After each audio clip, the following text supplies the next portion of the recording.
Today, I'm trying out United's domestic economy class on a 5-hour flight from foggy San Francisco to sunny Honolulu, Hawaii. And despite this old Boeing 777-200 being 25 years old, almost as old as me, it was actually a good flight with probably the friendliest cabin crew I've ever encountered in well over 100 flights. So buckle up and enjoy this United trip report. We start out at a foggy San Francisco airport where I'd just flown in from Las Vegas on another United flight. And it's actually a very good airport. Lots of open space, good food options, quiet and amazing runway views. Also, I knew it was a big airport, but I didn't realise how big of a hub it was for United, with pretty much half of all of the traffic here being from United.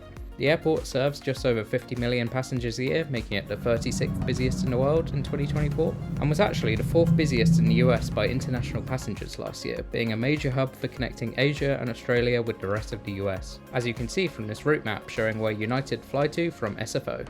But maybe more interesting than all of that is the fact that they have a robot cafe here. So of course I had to try it and bought an overpriced matcha latte, really cementing Silicon Valley as the world's #1 tech hub. But all jokes aside, it is a good airport and very easy for connections, and my favourite thing is probably how close to the terminal building the runway is, making for some awesome views of planes taking off. Annoyingly, the Amex Centurion Lounge was closed for refurbishment though, so negative points for that. 50 minutes before departure, boarding started, and after calling out what seemed like dozens of boarding groups, it was finally our turn to board. Before we step on board, here is the route map and stats for today's flight, where we would both depart and arrive on time and have a slightly bumpy but otherwise uneventful 5-hour flight over the Pacific Ocean to the beautiful island of Oahu, Hawaii. United used a pretty dated Boeing 777-200 on this route, and ours happened to be 25 years old, with 28 old first class seats and a whopping 336 economy seats in a 3-4-3 layout. I chose seat 41A in the rear, which is quite a good option because the row in front only has 2 seats, meaning it's a bit easier to get out if you're sitting in the middle or the window seat. But it's still free to select if you get the standard economy fare like we did. Now at the front they also have 102 economy plus seats with extra legroom, but as you'll see in a moment, even the standard economy seats are still pretty good, with 31-inch seat pitch. The seats are also all leather, though still quite well cushioned, which is a good thing, as my experience with leather seats is usually that they're hard as a board. I'm talking specifically about Lufthansa here. The main drawback though is the lack of TV screen, and every other flight I took in the US had a TV, so that's a negative point there. Another huge complaint is that for some reason they decided to put the light and cool button right here on the armrest where your elbow naturally rests. And I tried to be careful but did notice way more cool bells going off this flight than usual, so clearly just a case of very poor design. You do get a blanket as well, which came in handy as they kept the cabin very cold after takeoff.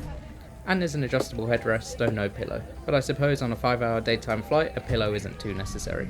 There is a food menu, but it's pretty lackluster, and as you'll see later in the flight, the free service is just a small selection of snacks and drinks. So if you want a proper meal, I definitely suggest you buy something at the airport, as this menu is just a selection of various beige unhealthy foods, and it's also very limited. The free snacks are quite good though, especially the Stroop waffle, and the selection of free non-alcoholic drinks is quite good too.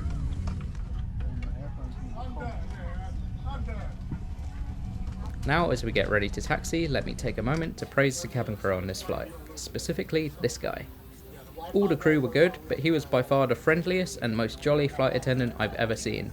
He went through the cabin row by row introducing himself and making conversation with people, especially children who he would reassure about the upcoming flight if they seemed nervous, and the service throughout just seemed to be so genuine and actually brought a smile to my face. Now coming up is the taxi to the runway and a pretty impressive takeoff with great views of the terminal. And luckily the famous San Francisco fog had lifted by the time we took off, so stay tuned for that.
Service started about 20 minutes after takeoff, and you get a choice of 3 different snacks and many drinks. We got a classic stroop waffle and some quinoa crisps, and to drink just a green tea.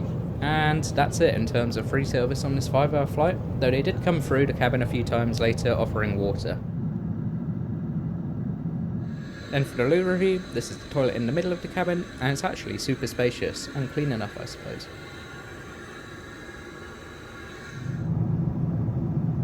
Now, word of warning for people visiting Hawaii for the first time. You have to fill in this arrivals declaration stating you're not bringing in any animals or plants. And the crew don't hand out pens, so either bring your own or ask a generous neighbour to use theirs like we did.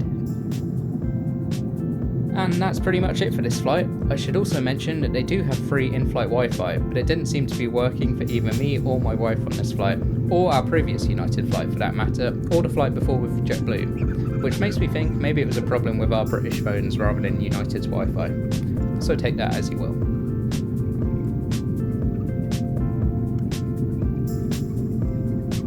Anyway, as we approached Honolulu, we were treated to some fantastic views of the island, including the Diamond Head Park and Waikiki. And then we curved around and approached the airport from the west. And I should also mention the whole descent and approach had quite a bit of turbulence, to the point that a lot of people in the cabin yelled in surprise several times when we hit particularly large bits of turbulence. I actually found that quite enjoyable, and it is impressive to see a huge Boeing 777 thrown about like a toy. But maybe not everybody enjoyed it. So here's some people yelling.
So to sum up, I would say my experience with United today was decent but not amazing, and my flights with at least 2 other US airlines, JetBlue and Hawaiian, were slightly better.